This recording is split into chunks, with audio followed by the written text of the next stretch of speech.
Good morning বন্ধুরা, আমি মৌমিতা। লাইফের খুঁটিনাটিতে আরও একটা নতুন দিনে তোমাদের অনেক অনেক স্বাগত।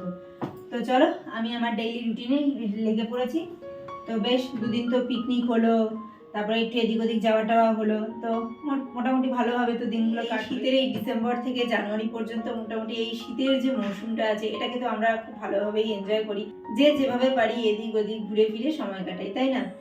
তো মোটামুটি এই কটা দিন তো ভালোই কাটলো। তো সামনে কিন্তু আমার ওই যে ঘুরতে যাওয়ার দিন অনেকটা কাছে এগিয়ে এসছে। তোমাদের তো মানে মাথা খাচ্ছি রীতিমতো, ঘুরতে যাবো আসলে কি বলতো, এই যাবো যাবো ব্যাপারটাই কিন্তু বেশ আনন্দের। যেদিন দেখবে যাব তার কিছুদিনের মধ্যেই সেই যাওয়াটা শেষ, আবার ওয়েট করতে হবে। তো এই যাবো যাবো ব্যাপারটা কিন্তু বেশ ভালো আনন্দের না? আমি তো এই জিনিসটাকে খুব ভালো মানে এনজয় করি। ওই যে সেই জন্যই বলি না তোমাদেরকে যে আমি প্যাকিংটা অনেকটা তাড়াতাড়ি শুরু করি। কি বলতো, আমার এত ভোলা মন না, যে আমি ভুলেই যাই কি নিতে হবে কি না নিতে হবে। হয়তো এক এক সময় ওখানে গিয়ে মনে পড়ে যা এটা আনিনি, আবার এই এত আগে থেকে গুছিয়ে রাখি, তার ফলে কি হয় মানে কোথায় রেখেছি নিজেই ভুলে যাই, মানে সব দিকেই আর কি জ্বালা। তো যাই হোক, ওই ঘরে তো মোটামুটি খাটের উপরে টাল করে জিনিসপত্র ছিল। তা এই দুদিন তো বাড়িতে যেহেতু একটু লোকজন এসেছিল, তো ওটা দেখতে বাজে লাগে, তো কোনো রকমে দলা মোচা করে ওগুলোকে ট্রলির ভেতরে ঢুকিয়ে দরজার পেছনে রেখে দিয়েছিলাম। তো আজকে ভাবছি একটুখানি সেট করে রাখবো। এখনো হাতে মানে কিছুদিন সময় আছে, একদমই অল্প সময় আছে। তবে এখন থেকে যদি এবার না করি তাহলে নিঘাত আমি কিছু না কিছু ভুলবই। তো তোমাদের সাথে কথা বলতে বলতে খানিকটা কাজও করে নিচ্ছি। আসলে কি বলো তো, এখনও তো বেলা অনেকটাই ছোট, সবে তো বড় হওয়া শুরু করছে আর কি। তো মানে টাইমের সাথে পেরে উঠি না। কোথা থেকে যে কীভাবে টাইমটা চলে যায় কে জানে। রোজ স্নান করতে করতে 3টে বেজে যায়। তো ভাবো, এই শীতের বেলায় যদি 3টের সময় স্নান করি তাহলে কেমন লাগে। আর কি হচ্ছে বলো তো, বেশ কিছুদিন ধরে রান্না করতে করতে সমস্ত কাজ করতে করতে এতটাই দেরি হয়ে যাচ্ছে যে আগে খাওয়া দাওয়া করে নিতে হচ্ছে, তারপরে স্নান করতে হচ্ছে। যার ফলে না আমার শরীরটা খুব একটা মানে ভালো যাচ্ছে না। সন্ধ্যের পর থেকেই একটা অস্বস্তিকর মানে গ্যাস গ্যাস ভাবে একটা অস্বস্তিকর লাগছে শরীরটার মধ্যে। স্নান করে খাওয়া দাওয়া করা কিংবা খাওয়া দাওয়া করার পরে স্নান করা, দুটো ব্যাপার এক মনে হলেও কিন্তু এক নয়। দুটো মানে আগে পিছে হওয়ার জন্য শরীর কিন্তু অনেক রকম অনেক প্রবলেম দেখা দেয়। তোমরা এর আগেও দেখেছো যে এইখানে বেশ সুন্দর করে এই সোফাটার পাশ দিয়ে এই জায়গাটা একটু সাজানো গোছানো ছিল। তো এই যে এখানে ছিল এই বক্স আর এই ডেকটা। তোমরা অনেকেই হয়তো চেনো, আবার অনেকেই চেনো না। এই বক্স ডেকেই কিন্তু আগে গান বাজনা হতো। তো এই বক্স আর ডেকটা কিন্তু কর্তামশাই নিজে হাতে বানানো।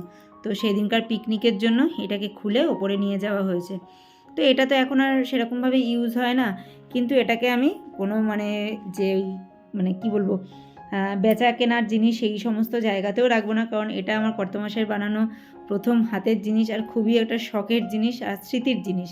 তো সেই জন্য কী করি, এটা ইউজ হয় না কিন্তু এখানেই আমি বেশ ভালো করে কভার করে ঢেকে ঢেকে রেখে দিই, আর তার ওপর দিয়ে জিনিসপত্র সাজিয়ে রাখি, খুব একটা খারাপ লাগে না। তো সেটাকে আবার পরে দেখি একটু গুছিয়ে টুছিয়ে রাখতে হবে। তো সেটাই আর কি, যেহেতু খোলা রয়েছে তোমাদেরকে আর কি দেখিয়ে দিলাম।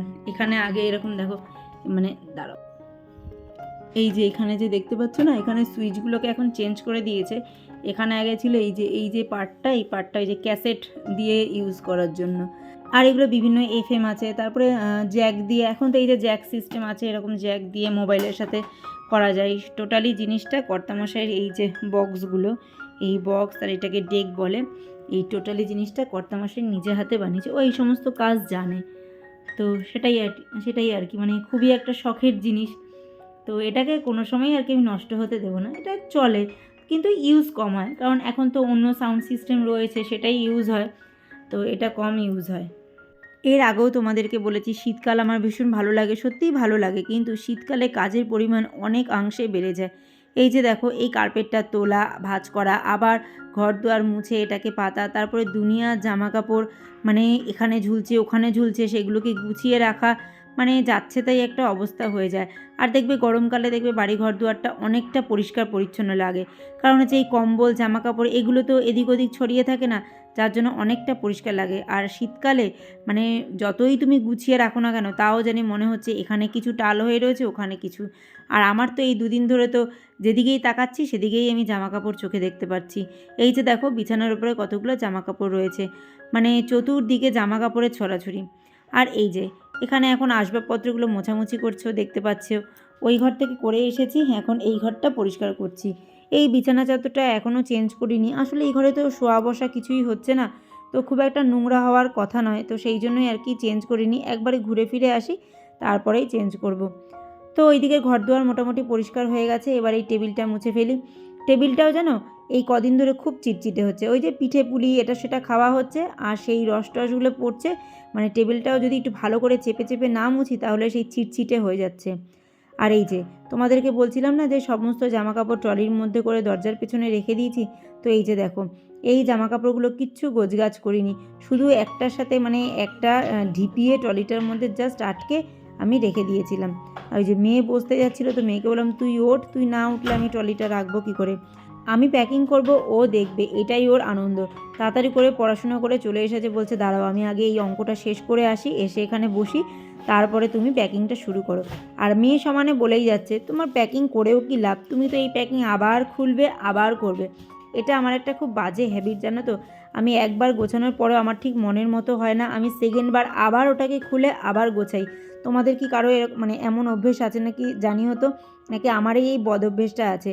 অলরেডি কিন্তু আমার মানে দুবার প্যাকিং করে সেটাকে খুলে আবার গোছানো হয়েছে। মানে কি হয় বলো তো, আমি জিনিস আঁটাতে পারি না। প্রথম কথা ভাবি কি অল্প একটু জিনিসের মধ্যে আর কি সমস্ত কিছু ভরে নিয়ে যাব, কিন্তু যে পরিমাণে জামা কাপড় এটা সেটা হয় না, তো তখন আর ওই একটা লাগেজে মোটেও আমি কভার করতে পারি না। তখন সে একটু একটু করতে করতে আমার লাগেজ জানি বাড়তেই থাকে, জানো না। তো এটাই হচ্ছে আমার ব্যাপার। আর আমি বাড়ি থেকে বেরোনো মানে পুরো সংসারটাকে আমার সাথে সাথে করে নিয়ে যাওয়া। শুধু মনে হয় যদি এটা লাগে, যদি ওটা লাগে, তখন যদি এটা না পাই, তো সেই চিন্তা করে মানে সমস্ত সংসারটা জানি আমি এই ট্রলির ভেতরে পুরে কোথাও নিয়ে যাই।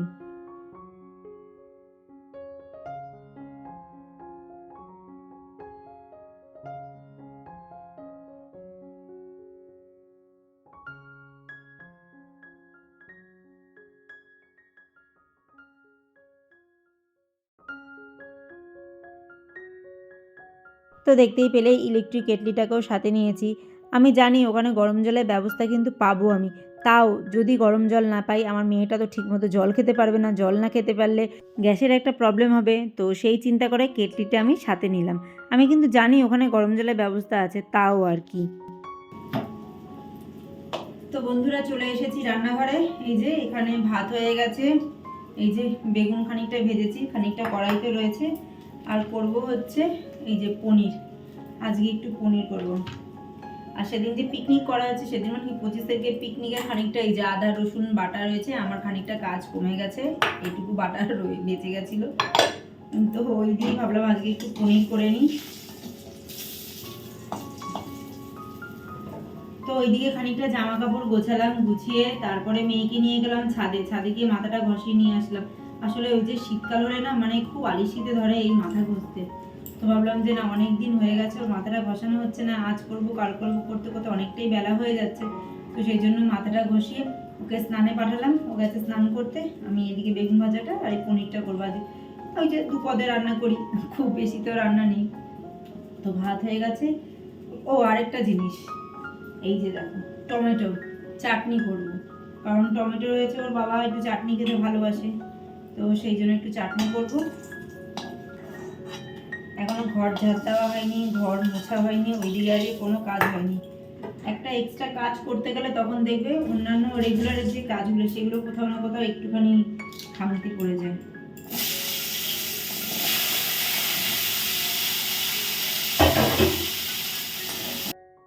তো এখানে মশলা আলু সমস্ত কিছু দিয়ে কষতে বসিয়ে দিয়েছি, একটু চিনি অ্যাড করব, কারণ পনিরের তরকারি একটু মিষ্টি মিষ্টি না হলে ভালো লাগে না, তো সেই জন্য সামান্য একটু অ্যাড করব, খুব যে মিষ্টি মিষ্টি করব তা না।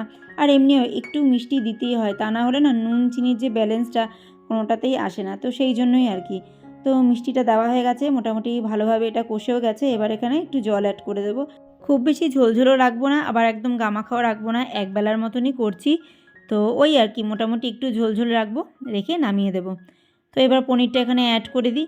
আসলে কালকে রাত্রেবেলা পনিরটা আনা হয়েছিল, খানিকটা রেখে দিয়েছিলাম আজকে পনিরের তরকারি করব বলে, আর কালকে খানিকটা খাওয়া হয়ে গেছে। তো দেখো ঢালতে গিয়ে আবার একটা পড়েও গেল, একটু ধুয়ে টুয়ে আবার এর মধ্যে দিয়ে দিই। কারণ পনির বলে কথা, এটাকে একটুও নষ্ট হতে দেওয়া যাবে না। কারণ আমার মেয়ে দেখলেই আমাকে একদম দেবে, বলবে তুমি পনির নষ্ট করেছো। ও পনির এত ভালো খায়, মানে মাটিতে পড়ে গেলেও মানে ওর খুব আফসোস, সেটাকে পারলে ও ধুয়ে টুয়ে খেয়ে নেয়। ও এত ভালো খায় পনিরটা। তো যাই হোক, ওইদিকে পনিরটা চাপিয়ে দিয়েছি, পনিরটা ফুটছে আর কি। আর এইদিকে আমি গ্যাসের স্ল্যাবটা একটু মুছে নিলাম।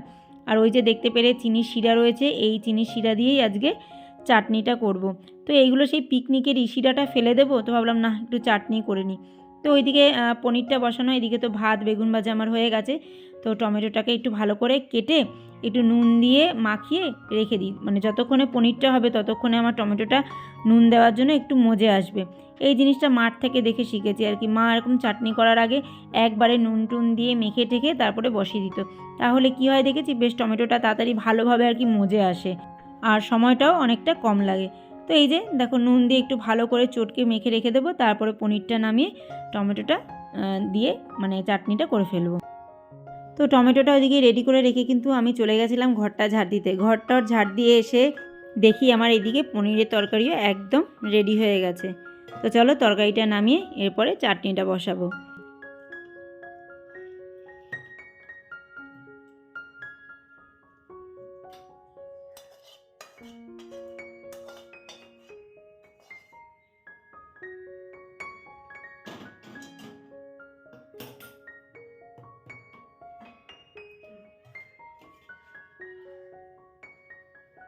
চাটনির জন্য দেখো কড়াইতে সাদা তেল নিয়ে নিয়েছি, দুটো শুকনো লঙ্কা ফোড়ন দিয়েছি আর একটু পাঁচফোড়ন ফোড়ন দিয়েছি। দিয়ে এবার ওই যে টমেটোটাকে মেখে রেখেছিলাম, ব্যাস ওটাকে দিয়ে দেবো।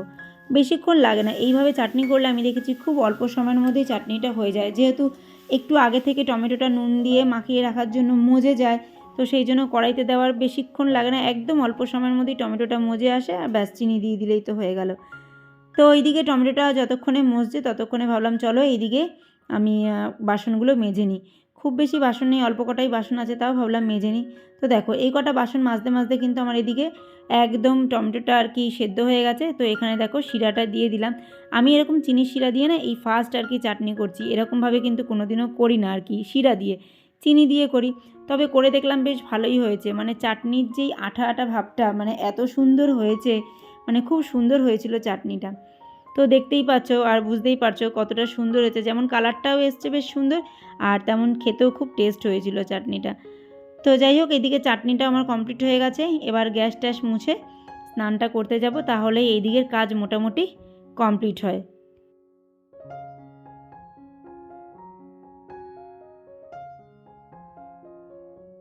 রোজ এই ঘুম থেকে উঠে সংসারের যাবতীয় কাজকর্ম মন দিয়ে করা, তারপরে আবার রাত্রি হয়ে যাওয়া, আবার খাওয়া দাওয়া করা, আবার ঘুমিয়ে পড়া, এই একঘেয়েমি জীবন থেকে না মাঝে মাঝে একটু ছুটি পেতে চায় মনটা।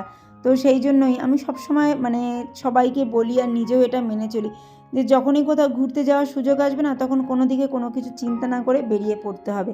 তাহলে দেখবে মনটা অনেকখানি ভালো হয়ে যায়। আর সেই ভালো হওয়া মনটা নিয়ে না আবার অনেক দিন একদম একটানা মন দিয়ে সংসারটা করতে পারবে। আমার তো এরকমই মনে হয়। গুড ইভিনিং বন্ধুরা, এখন বাজে হচ্ছে 7টা মতো বাজে, মনে হয় 7টা বাজে, 7:30। তাহলে এখন শুনতেই পেলে কটা বাজে, এখন বাজে হচ্ছে 7:30। তো এখন বাড়ির মালিকের মালপোয়া খেতে ইচ্ছে করেছে, ভালো লাগছে না, আমার মাথাটা যন্ত্রণা করছে জানো তো। তার মধ্যে আমার মা এক কীর্তি করে রেখেছে, এমন সুজি দিয়ে চালের গুঁড়ো দিয়ে মালপোয়া তৈরি করার চেষ্টা করেছে যে ময়দা দিতেই ভুলে গেছে। তো সেই বানিয়ে টানিয়ে ঠিক মতো করতে পারেনি, ওই যে এনে নিচে দিয়ে গেছে, বলে তুই এবার ঠিকঠাক করে বানা। তো এই যে ঠিকঠাক করে আমি আবার ময়দা টয়দা দিয়ে এই যে গোলা দিয়ে করলাম। উনি কিন্তু বানাতে জানে, কিন্তু এখন এই যে বয়সে মনে হচ্ছে স্মৃতিশক্তি লোপ পেয়েছে, যে কি দিয়ে কি করতে হয় তালগোল হারিয়ে ফেলে এক এক সময়। তো যাই হোক, সেই কতটা করেছে দেখো, এখন অল্প কটাই করি। আর এই করা দেখে এখন ওই যে কর্তার মালপোয়া খেতে ইচ্ছা করছে, তো বলছে মালপোয়া করতে। তো চলো কি করব, বাড়ির কর্তা যদি হুকুম করে তাহলে তা তো করে খাওয়াতেই হবে, তা না হলে আর উপায় কোথায়।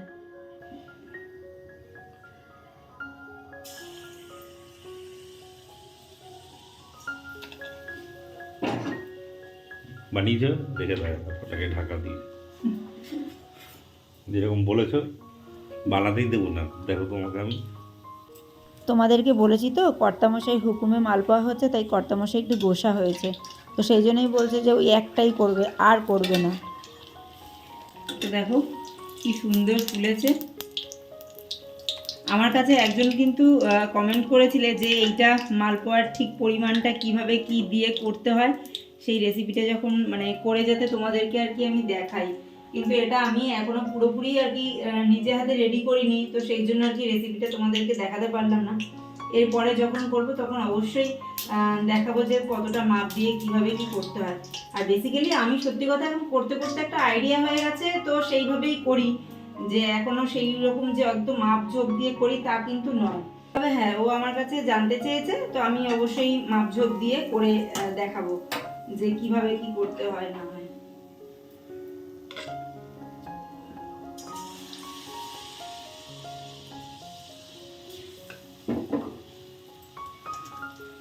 তো দেখো কত সুন্দর এটা ফুলেছে। মালপোয়া এরকম ফুললে তবেই ভালো লাগে। তো চলো, এই যে দেখো এটাও কিন্তু ফুলেছে বেশ সুন্দর।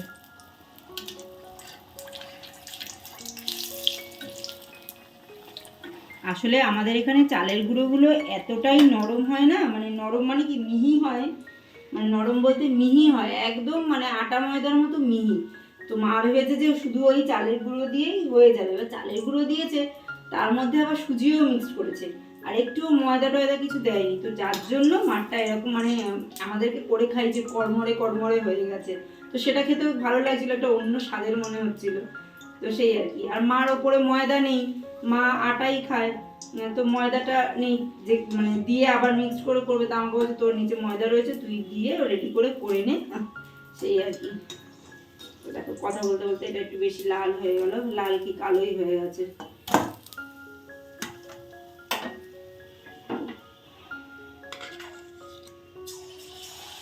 তো বন্ধুরা, আজকের পর্ব এতটুকুই। আবার দেখা হবে নতুন এক পর্ব নিয়ে। তোমরা সবাই ভালো থেকো, সুস্থ থেকো, সাবধানে থেকো, আর আমাকে এইভাবে একটু ভালোবেসে যেও।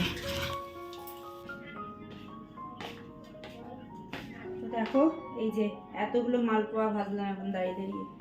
তোমাদেরকে বলেছি বলে ওই জন্য আমাকে বলছে আমি একটাই মালপোয়া খাবো, আর এই মালপোয়া কার জন্য করেছো জানি না, ওনাকে একটাই মালপোয়া খাবে।